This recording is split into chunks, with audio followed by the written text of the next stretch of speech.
చంద్రబాబు గారు, లోకేష్ బాబు గారు, పవన్ కళ్యాణ్ గారు, పైన మోడీ గారు కూటమి ప్రభుత్వంలో 2 సంవత్సరాల్లో జరిగినటువంటి అద్భుతమైనటువంటి విజయాల గురించి ప్రజలకు ఎప్పటికప్పుడు తెలియజెప్పాలి.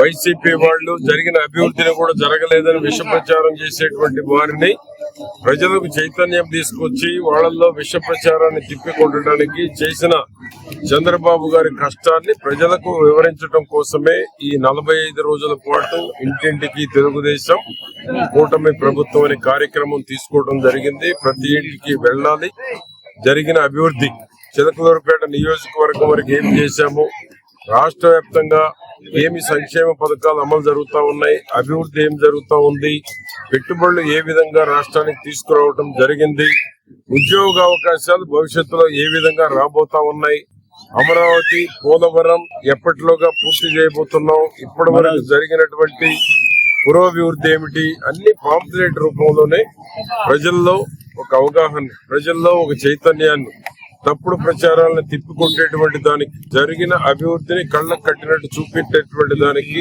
పాంప్లెట్ రూపంలో, కరపత్రిక రూపంలో ఈ రోజు ఇంటింటికి తెలుగుదేశం కార్యక్రమం ద్వారా ప్రచారం చేయటం జరుగుతూ ఉంది. స్థానిక సంస్థల ఎన్నికల్లో 100% విజయం సాధించడమే ధ్యేయంగా. కష్టానికి ఫలితమేంటి?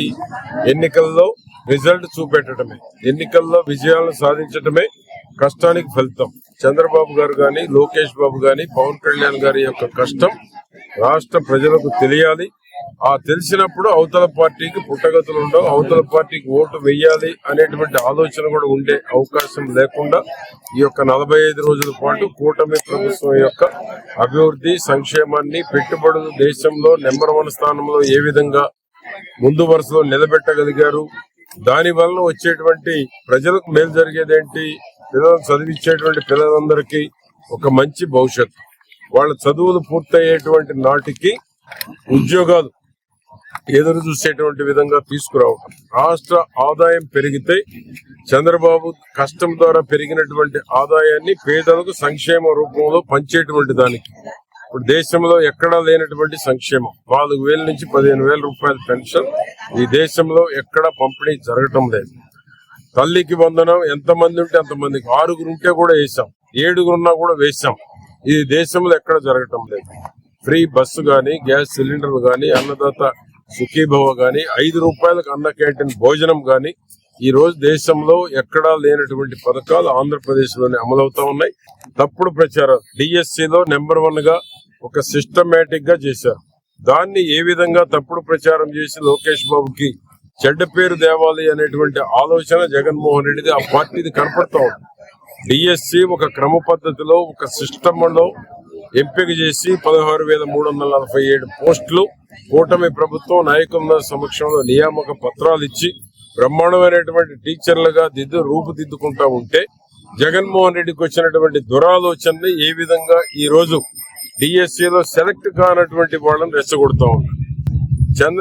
లోకేష్ బాబు గారు ఛాలెంజ్ చేశారు, రమ్మని వచ్చే ధైర్యం లేదు. కోర్టుల్లో 200 కేసులు వేశారు, ఏవీ నిలబడలేదు. సిగ్గు లేకుండా ఇంకా ఈ రోజు సిబిఐ లోకేష్ బాబు రిజైన్ చేయాలంటే ఎందుకు రిజైన్ చేయాలని నేను అడుగుతా ఉన్నాను. మీ దుర్మార్గపు ఆలోచనలకి, మీ యొక్క చెడు ఆలోచనలకి, మంచిని ఓర్చుకోలేనటువంటి వైసీపీ అధినేత జగన్మోహన్ రెడ్డి ఆలోచనలకి రిజైన్ ఎందుకు చేయాలని నేను అడుగుతున్నాను. మంచిని ఓర్చుకోలేవు, జరుగుతున్న అభివృద్ధిని తట్టుకోలేకపోతున్నావు, సంక్షేమం అమలు చేస్తా ఉంటే, నీకన్నా బెస్ట్ అయిన పరిపాలన ఇస్తా ఉంటే, నీకన్నా బెస్ట్ అయినటువంటి ఈ రోజు వెల్ఫేర్ అందుతా ఉంటే నిద్ర పట్టడం జగన్మోహన్ రెడ్డి. మంచిని ఓర్చుకోలేని నాయకుడేమో వైసీపీ.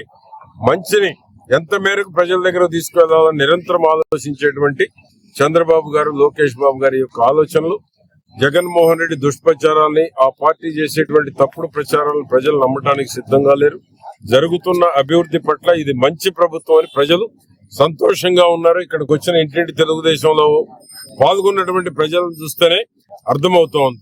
2 ఏళ్లలో ఎంత మంచి జరిగింది, ప్రజలకు ఎంత మేలు జరిగింది, వాళ్ళ కళ్ళల్లో ఆనందం, వాళ్ళ ముఖాల్లో సంతోషం చూస్తేనే అర్థమవుతా ఉంది. జగన్మోహన్ రెడ్డి ఇప్పుడైనా ఆ డిఎస్సి మీద దుష్ప్రచారాన్ని మానుకొని ఇప్పటికైనా బుద్ధి తెచ్చుకోవాలని నేను తెలియజేస్తా ఉన్నాను.